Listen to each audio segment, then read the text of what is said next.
Dzisiejszy dzień zaczynamy w Chapsman Peak Drive, gdzie mamy cudowne widoki, plaże, wybrzeże. Może nawet byłaby szansa zobaczyć jakieś delfiny, ewentualnie wieloryby. Zobaczymy, czy się uda.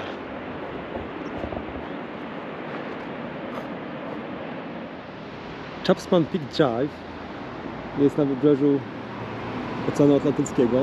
Rozciąga się między Hood Bay a North Hope. Ta plaża, która jest na końcu, to jest North Hope Beach. Trasa była przedtem zamknięta, zbyt niebezpieczna. Na początku zbudowana, żeby prowadzić żeby transportować dobra rolników i sprzedawać na rynku w Kapsztadzie.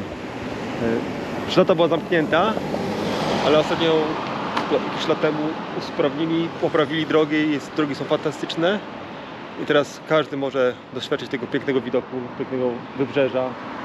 Powiem szczerze, jest niesamowite. Jedyna ciekawostka jest taka, że jest bardzo dużo rowerzystów i trzeba uważać. Ja sobie jadę spokojnie, powoli, pilnuję tego, żeby nic się nie stało, no ale ludzie już trąbią. Niektórzy, jakiś motocyklista coś macha, trąbi, że mam wyprzedzać i tak dalej. No, człowieku, to się nie śpieszy, trzeba spokojnie. Był też znak, że poza tym punktem pieszych już nie może być, a to regularnie jakiś lokalny sobie chodzi, spaceruje.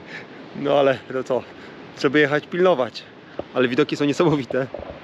Na pewno się każdemu spodobają, tak samo jak mi. Ciekawostka. Zatrzymałem się przed chwilą, stał rowerzysta i zaczął ze mną gadać. Ja mówię, że kurde, tutaj tak mówię, nie jest zbyt łatwo dla rowerzysty, bo jest dużo rowerzystów, jest dużo osób, które jeździ i tak dalej, ale no był motocyklista i trąbił na mnie, coś tam krzyczał, a on mówi, ty, to ty byłeś ty, bo ja to byłem przed tobą, to ja słyszałem, mówi, ty dzięki, że ty nie dałeś, nie, że fajnie, że tak rozważasz na temat rowerzystów i że jeden zawsze się znajdzie taki jak ten motocyklista, nie? Ja mówię, że akurat w domu też jeżdżę rowerem po mieście. No mówi, tak myślałem, że pewnie tak. Mówi, kurde. Jestem z drugiej strony tego drive'a i mówię, kurde, tak taka gościa, którego inny gościu się potrącić. Nieźle.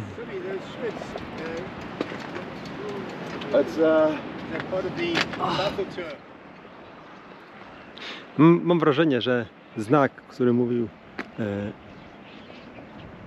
że ludzie nie powinni chodzić poza danym punktem, taki trochę umowny jest, bo widziałem tutaj ludzi chodzących, oprócz tego widziałem dwie osoby lokalne, które szły po prostu wzdłuż. Tak naprawdę widziałem osoby biegające, też chodzące, zwykłych turystów też chodzących, więc chyba nie do końca jest tak zaplanowane, że nie można tutaj chodzić po prostu, nie? I tu widzę, tu idzie grona 4 osób sobie dalej, więc bardzo piękne miejsce. Okej, pomyślałem, że nagram Wam całą trasę Chapsman Peak. Jest to bardzo ładna trasa, uważana za jedną z najpiękniejszych tras na świecie, takich wybrzeżnych. Zdecydowanie jest piękna. Parę ciekawostek takich, że autobusy i samochody turystyczne, jakieś vany, takie minivany mogą jechać tylko z północy na południe, w jednym kierunku, żeby nie powodować żadnych wypadków, żadnego zagrożenia. Jedna ciekawostka jest taka, że ja pojechałem od drugiej strony, pojechałem od południa na północ, gdzie nie ma w ogóle bramek, nie ma tolów żadnych, nie ma ich pobiera opłaty. Można dojechać tutaj tylko do tego fragmentu tego Chapsman Peak i tak naprawdę nie zapłacić ani centa. Ja pojechałem dalej, mówię, bo to jest piękne miejsce. Powinno się dopłacić, bo oni muszą to jakoś utrzymać. Koszt tego jest no, ogromny. No i podjechałem, mówię, że chciałbym zapłacić. Pojechałem z południa, tam nigdzie nie mogę zapłacić. No i chciałbym to puścić opłatę i wrócić, bo ja chcę na południe pojechać. Ciebie patrzę, no ale jak? No to byłem tam, GPS mnie naprowadził akurat tą stronę. Nie zwróciłem uwagi, tak się sobie pojechałem, no ale chcę być tutaj i chcę przejechać w drugą stronę i chcę zapłacić. No dobra, weź zaparkuj, podejdź do biura, oni cię skasują, bo tutaj jest po prostu barierka i musiał wyjechać. No i zapłaciłem, jedę drugą stronę, jadę na południe. I bardzo fajne miejsce. Ogólnie chyba najlepiej tutaj się wybrać samochodem. Bo samochodem trzeba przyjechać. Może też przyjechać rowerem albo jakimś minibusem, minivanem, bo są wycieczki, które robi się z hostelów. To małżeństwo, które poznałem, polskie małżeństwo w hostelu, mieli wycieczkę zorganizowaną przez hostel i byli tutaj wczoraj, minibusem się przejechali i pojechali gdzieś tam do Boulders Beach, gdzie są pingwiny również, całodniowa wycieczka. A ja sobie po prostu takie coś robię samemu, mając samochód, mogę zaplanować coś innego, co mam ochotę, nie muszę jechać tylko z wycieczką. Gdzieś wycieczka na pewno też jest dobrą opcją, jak ktoś nie ma jak samochodu wziąć. Nie wiem, nie zdaję sobie sprawy, czy są jakieś inne możliwości transportu, może są, ale nie mam pojęcia, bo jakimś sposobem ci ludzie tutaj są na rowerach, czy ćwiczą, biegają, tutaj parę osób też biegało. Jest bardzo dużo osób na rowerach, bardzo dużo osób jeździ tędy, ale to się nie dziwię, bo jest piękny widok. Za chwilę będzie też fajna plaża, piękna plaża, North Hawk Beach, tak się bodajże nazywa, i jest to ogromna plaża i na górze, tak jak teraz jadę, na samej górze siedzi jakaś osoba zawsze, tam przykryta, jakieś sreberko, żeby odbijać słońce, takie rzeczy. I ta osoba ma radio, czy walkie-talkie, czy telefon, w zależności co tam używają. I ta osoba obserwuje, czy na tej plaży, którą teraz widzicie, czy przy tej plaży nie ma rekinów. Bo tutaj często przypływają rekiny, szukając pożywienia, a ludzi od groma potrafi być tutaj. Dzisiaj jest mało, ale wiem, że tutaj potrafi być bardzo dużo. No i ostrzega ratowników, dzwoni, jak widzi jakieś rekiny, to dzwoni do ratowników, mówi: dobra, zamykamy plażę, pływają rekiny, trzeba ludzi uświadomić, że nie mogą pływać w tym momencie. I ja nie wiem, jakim sposobem ta osoba u góry jest w stanie zobaczyć te rekiny w tej wodzie. Ja sobie nie wyobrażam, ja bym tego nigdy nie zobaczył. No, na pewno mają jakieś sposoby, lornetki, coś tam jeszcze, ale ja bym tego pewnie nie zobaczył. No ale jest wręcz niesamowite, że oni takie coś mają, że oni tak pilnują ludzi.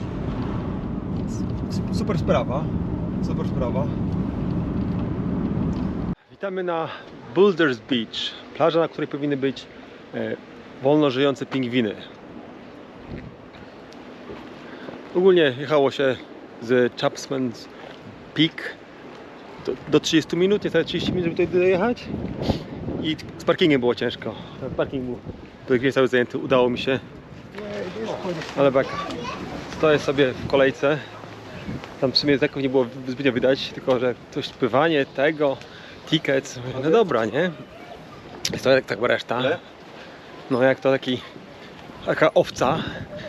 Po 5 minutach przychodzi kobieta, mówi: jesteście, żeby oglądać pingwiny, czy popływać na plaży? No, ja mówię: jestem na pingwiny obejrzeć, nie? A mówi: to nie, to tutaj nie kolejka, to w lewo. No tam nikogo nie ma. I tak idziemy spokojnie. Ale jaja. No, taka ciemnota czasami za mnie też jest, nie? Na szczęście udało się. Idziemy sobie w tą stronę, zobaczymy. Teraz zobaczymy, jakie są pingwiny. To są, powinny być. Wczoraj były.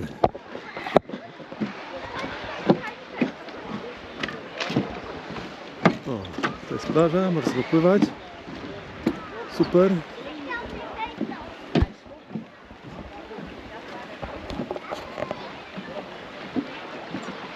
Jak ktoś ma ochotę popływać, to jak najbardziej, bardzo przyjemnie to wygląda. A do pingwinów powoli dalej ścieżka. Powiem wam, że już zaczynam widzieć pingwiny na horyzoncie. A tutaj przejdę, jak krzaczki to są. Zobaczymy kamerę, można spojrzeć.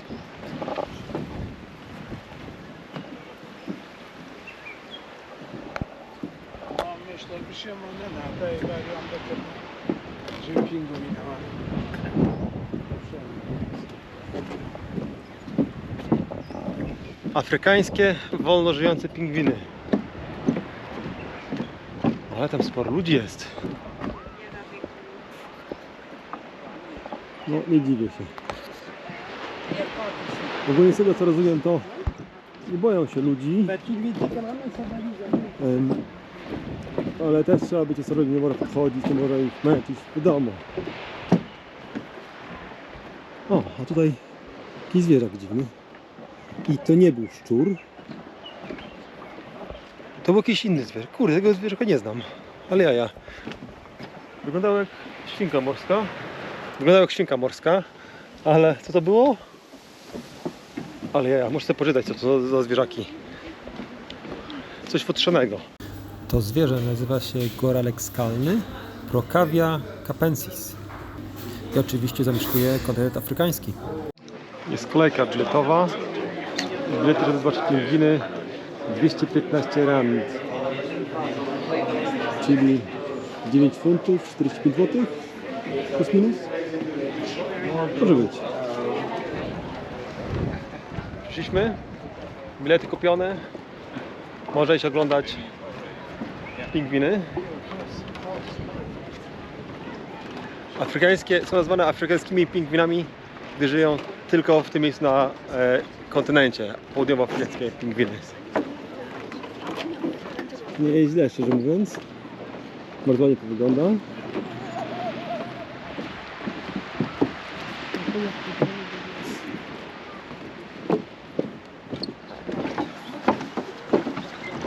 Są pingwiny. Ciekawe, czy one nas tak samo obserwują jak my je.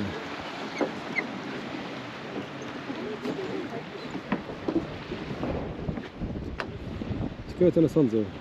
Przychodzą ludzie i je oglądają. On trochę leży, trochę stoi, trochę odpoczywa.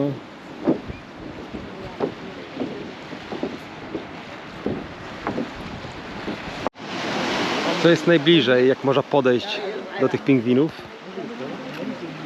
Że mają dystans, że czują się bezpiecznie. Nie to wygląda. Nigdy w życiu nie widziałem dzikich pingwinów. Ale takie jakieś małe. Wydawało mi się, że będą większe. Ten rodzaj po prostu jest takich małych pingwinów. Ale niesamowite. Wyglądają jak takie przyjemne, normalnie zabawki, które można tylko przytulać i się bawić. Jeszcze inne ujęcie z bliska. Trochę cień pada. Mają swoje wylęgarnie, gdzie jajka mają i tam są małe pingwiny. Dopiero się pewnie wykluły niedawno. Super. To jest wręcz niesamowite. Natura. Ja już wiem, co ten pingwin robi. Wyczekuję kolejnego wideo na YouTubie, na moim kanale z Cape Town. Mądry. Wiedziałem, że można mu zaufać. Już niedługo. Podoba mi się. Jedna z fajniejszych rzeczy, które można tu zobaczyć. Jest kawałek drogi z Cape Town samochodem, no pewnie ponad godzina. No ale kurczę, taki widok. Niesamowite. Jak to Fazowski kiedyś sprawdzał przez świat na fazie na YouTubie, czy pingwiny wódki nie piją. Mówił, że nie piją, ja sprawdzać nie będę. Ale dobre. Że on pojechał do Ameryki Południowej. Może te pingwiny są inne. Pytanie, czy może te piją. Ale nie mam wódki, więc ich strata. Z tego co widzę,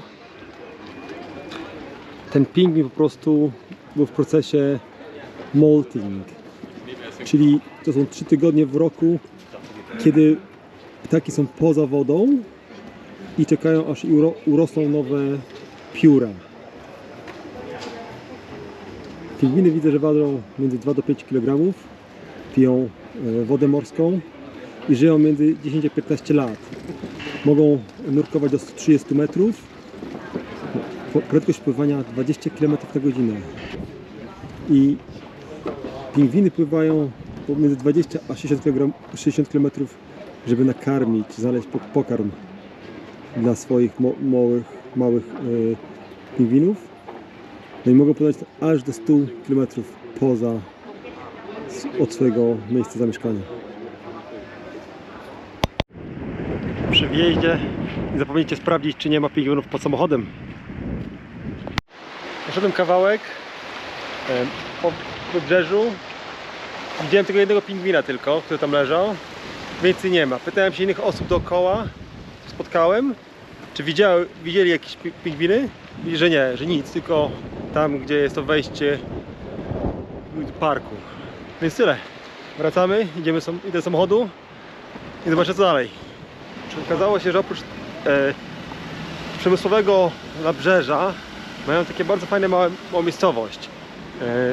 Ta ich architektura budynków jest bardzo ciekawa i chciałbym wam ją pokazać. Architektura tych budynków jest bardzo wyrazista, jest inna i przypomina mi architekturę budynków w Nowym Orleanie, czy gdzieś w Luizjanie, czy na Florydzie. W Nowym Orleanie nie byłem, widziałem akurat wideo różne, nawet filmy. I te słupki przednie, wystające, że budynek można poszerzyć tak u góry o te piętra, wystające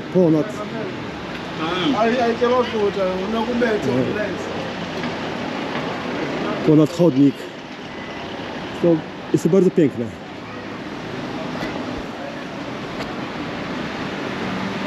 Są takie restauracje, jedzenie. Są tu groma samochodów, ludzi. Czy na ulicy może nie widać, ale wszyscy siedzą, jedzą. Może jest po lunchu w sumie. Nie było gdzie zaparkować. Musiałem przejechać całą ulicę, całe to główne miasto, żeby gdzieś móc stanąć i się przejść.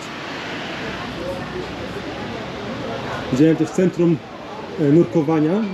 Ogólnie też widziałem osoby, które wychodziły z wody i pływały sobie. Jest to infrastruktura do sportów wodnych, do pływania, do nurkowania, kitesurfing, windsurfing, cokolwiek kto lubi. Wszystko mają, nie? Tak przy okazji powiem wam ciekawostkę, jak chodzę i obserwuję ludzi, to widać, jak wcześniej wspominałem, tą różnicę między osobami białymi w większości i czarnymi. Jak tu jeżdżę i widzę roboty drogowe, pomoc, parking, jakiekolwiek takie prace, najprostsze jakie są możliwe, ale które wymagają czasu, wymagają poświęcenia i są ciężkie prace. Wejść tu na słońcu przy 33 stopniach, 2 stopniach, jak obecnie jest chyba ponad 30 i wejść, pomagaj ludziom zaparkować, pomagaj ludziom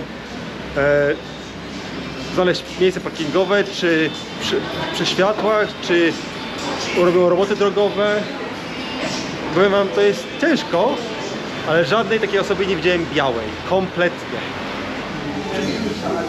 Przyszedłem do jakiejś restauracji tutaj lokalnej i z tego co widzę, w większości mają standardowe potrawy, tak jak cała reszta ma. Jest jedna potrawa ryba dnia, którą robią dzisiaj. Jej nawet nie ma tutaj w menu. Jest tam. To jest ryba yellowtail, biała ryba i lemongrass. To jest ali jako lokalne, lokalnie robione, lokalnie złowione, świeża ryba.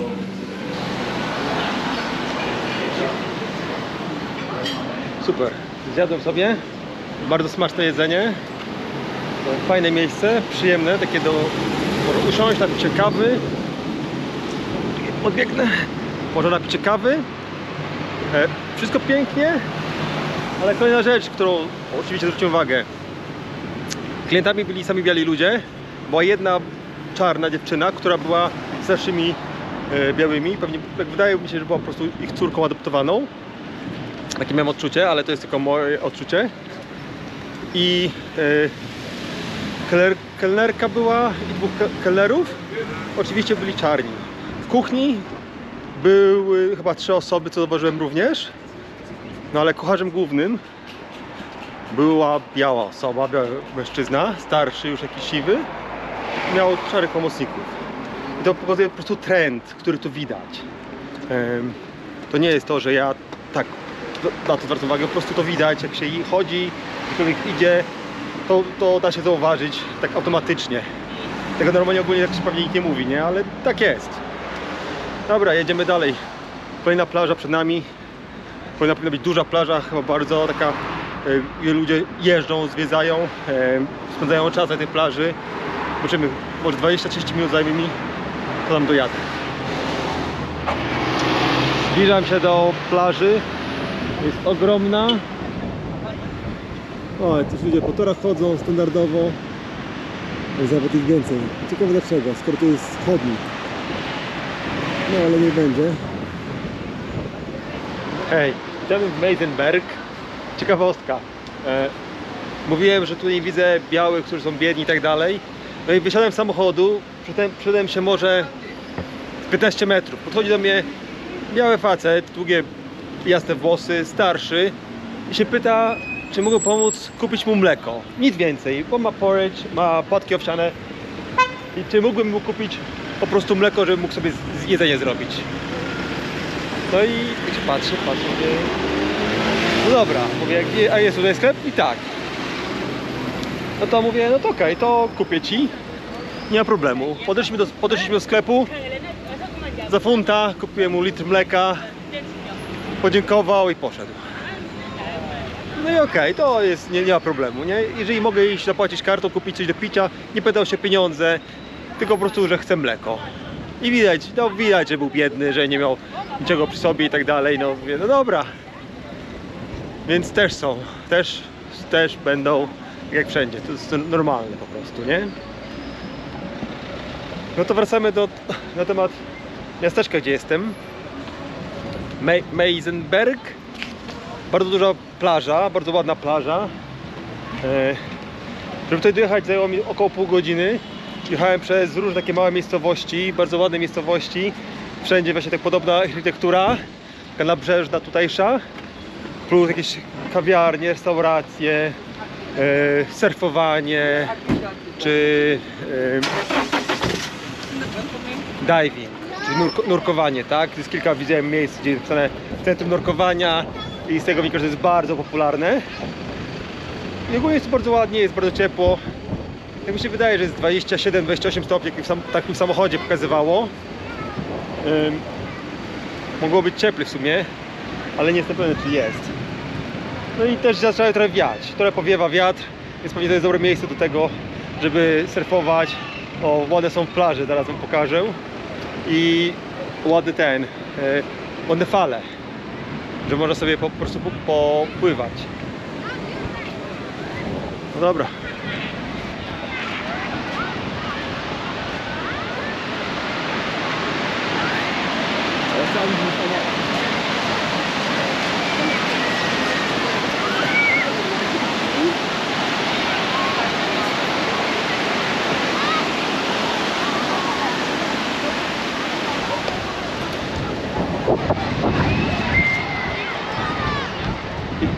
Tam u góry gdzieś na tym jest osoba, która obserwuje, czy nie ma rekinów.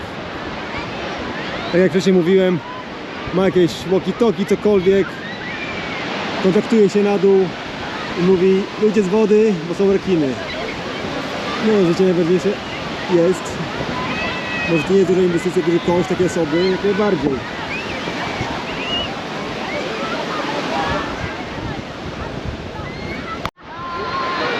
Przejdę się kawałek tutaj po tej plaży. Jest taki fajny deptak. Mogę przejść, pooglądać. Tutaj będą wideo w tle. Ludzie. Bardzo, bardzo przyjemnie. Trochę oczy siedzi. Powinienem wziąć okulary słoneczne. W sumie mam, no tylko w plecaku. Potem się postaram pojechać na to miejsce do obserwującej osoby na rekiny.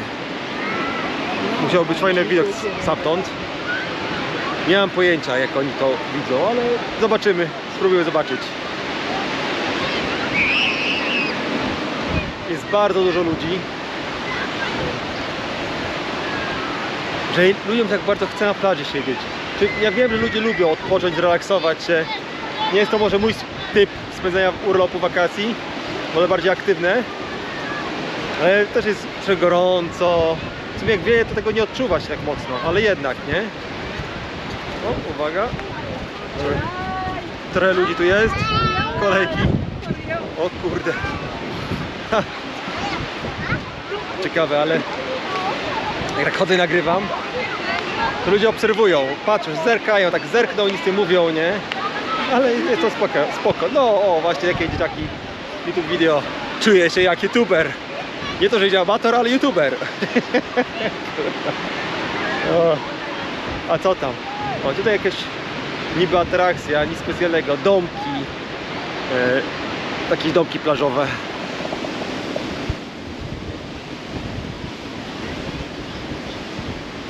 Nie no, przecież śpi, nocuje, czy co robi?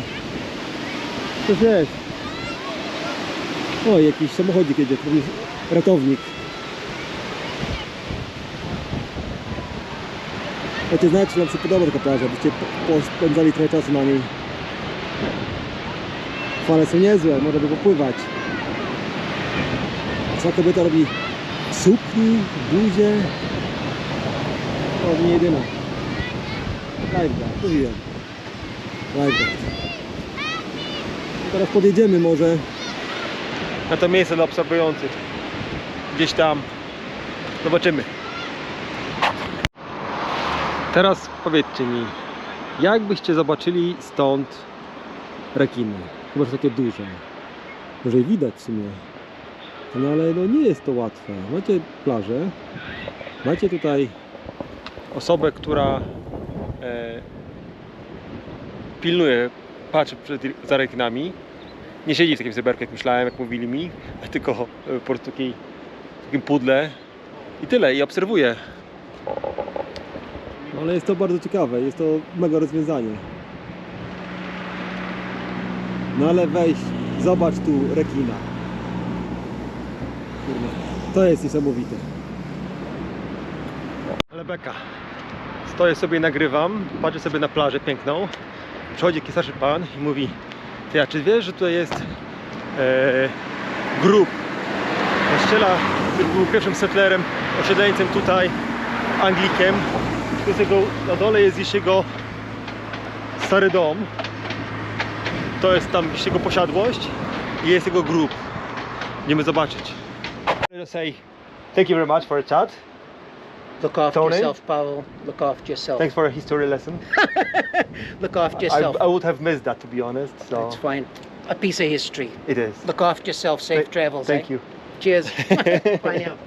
Safe upstairs, eh? Yes, I'll try. Thank you. Okay, boy. Hang on to all your stuff. You never know what can happen. No to macie, poznałem Tonego, oryginalnie Kanadyjczyka. Przyjechał tutaj 40 lat temu, jak był kilkanaście lat z rodzicami. Tata Anglik, osiedlili się tu w okolicy i tu przychodził z tatą na ten grób. To jest grób Sir Abbey Bailey Bard. Ten człowiek posiadał tutaj dużo ziemi, należał do wojska. Ten mężczyzna mi tłumaczył, co znaczy KCMG, w tym momencie zapomniałem. Miał tutaj ziemię i troszeczkę wpłynął na to, że to miejsce się rozwinęło tak naprawdę. Tu jest oprócz tego jego ciało leży też jego żona, jego dwie córki po lewej, po prawej i ktoś nowszy, kto zmarł w 2000 roku. Ta osoba tutaj, Bailey, ma właśnie, jak wspomniałem wyżej, ma tam dom. To był jego dom i to on był właścicielem tych terenów dookoła. Był jednym z pierwszych osób, które się osiedliły i ludzie ogólnie zapominają o tej historii. Tam są schody, można zejść i tak dalej, a to jest zamknięte, jest kłódka, to o tym nikt nie wspomina.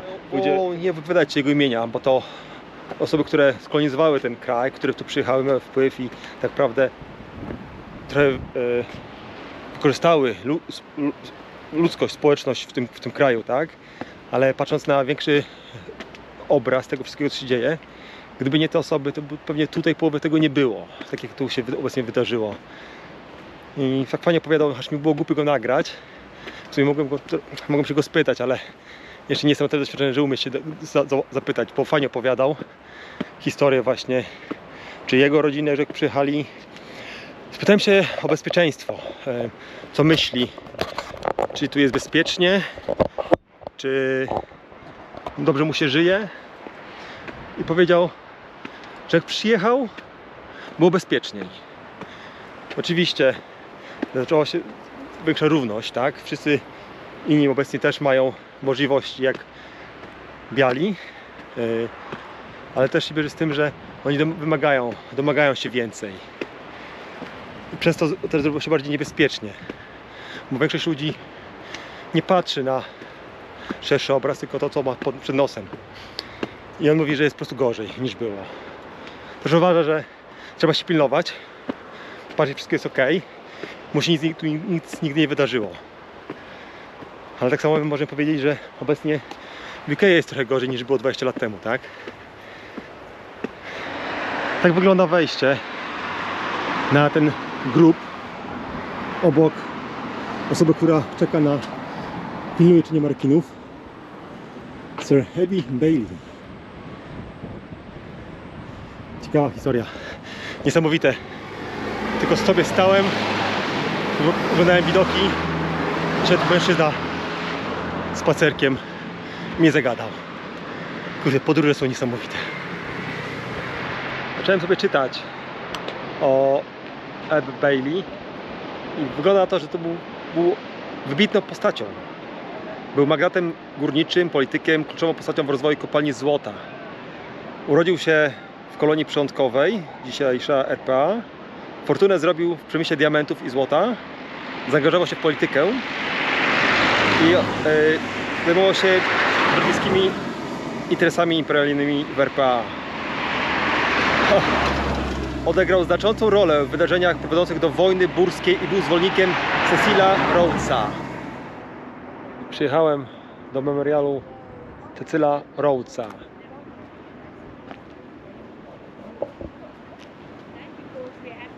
Zacząłem jego historię. Był magnatem wydobywczym, biznesmenem, politykiem, założycielem The Beers Diamond Company i był ministrem PM w Cape Colony w XIX wieku. Jego historia jest trochę skomplikowana. On był bardzo ważnym imperialistą, bardzo był za brytyjskim imperializmem, tak? No i wiąże to się także z nadużyciem siły, z rasizmem, z jego poglądami. Ale bądź co bądź, jednak to dzięki niemu naprawdę był jednym z tych, dzięki którym Cape Town powstało i jest teraz, jakim miastem jest. Duża historia. Ciekawa postać.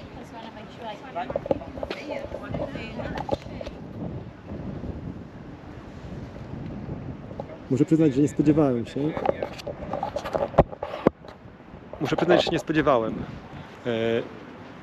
Że pod koniec dnia, kiedy myślałem, że już skończę dzień, nagle w pewnym momencie podejdzie do mnie człowiek, w pewnym momencie zatrzymuje się, robię sobie zdjęcie, mówię ostatnie zdjęcie, jadę dalej, wracam do Cape Town. Zatrzymuje się człowiek, który przechodzi obok, zacząłem gadać, zacząłem im opowiadać historię swojej rodziny, bo pytałem się go na ten temat. Plus historię właśnie tamtego magnata Abbe Bailey i teraz jeszcze Cecila Rhodesa. To niesamowite, trzeba przyznać. To kunszt tego wszystkiego. Że to wszystko zrobić, to tylko wielkie postacie mają. Oczywiście, może jest to trudna postać, ale jednak ja takiego czegoś nigdy nie będę miał na łożu śmierci, tak? To jest memoriał kogoś, który coś stworzył, coś zrobił, coś zmienił. Jakkolwiek nie było, jednak niesamowite. Pokażę wam miecz.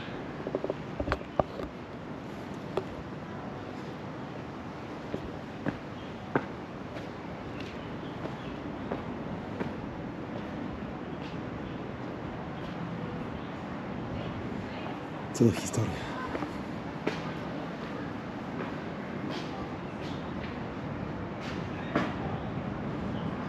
W 1853, 1902.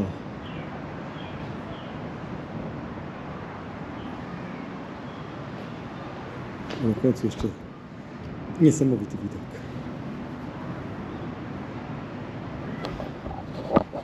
Wydaje mi się, że dzisiaj skończę. Czas pójść na piwko, odpocząć, zrelaksować się. Ciekawie nagrałem dzisiaj wideo. Wydaje mi się trochę mniej niż wczoraj, ale były spektakularne widoki. Najlepsze jest to, że na Chapman's Drive, Chapman's Peak Drive, przejeżdżałem 4 razy. Pojechałem od złej strony, pojechałem drugi raz, nagrywałem wideo, a skłamałem się, że nie nagrywałem i nagrało. Więc pojechałem jeszcze raz i wracałem 4. raz, żeby nagrać wam ostatnie wideo. Więc na pewno teraz mogę powiedzieć, że poznałem tą drogę dosyć dobrze i czy mi się podoba, czy nie. Na jutro udało mi się zmienić bilety na Robben Island, więc mam nadzieję, że nie anulują po raz 3. Bo jeżeli anulują jutro, to ja już nie wiem, czy dam radę. Zostanie mi jeszcze 1 dzień, no ale no nie jestem pewien. Więc jutro postaram się pojechać na Robben Island, więc mogę wstać sobie troszeczkę później. A po południu nie wiem co, nie mam na razie nic zaplanowane na Lion's Head, raczej nie będę szedł. Ze względu na to, że jestem sam. Może pojutrze wygoogluję sobie na Facebooku, może wejdę, czy ktoś idzie, czy nie. Ale nie wiem. Jeszcze muszę pomyśleć, co ostatniego dnia zrobię w Cape Town. A potem ruszamy na południe, nad wybrzeże, nad wodę. Na troszeczkę minimalnie inną scenerię niż miastową.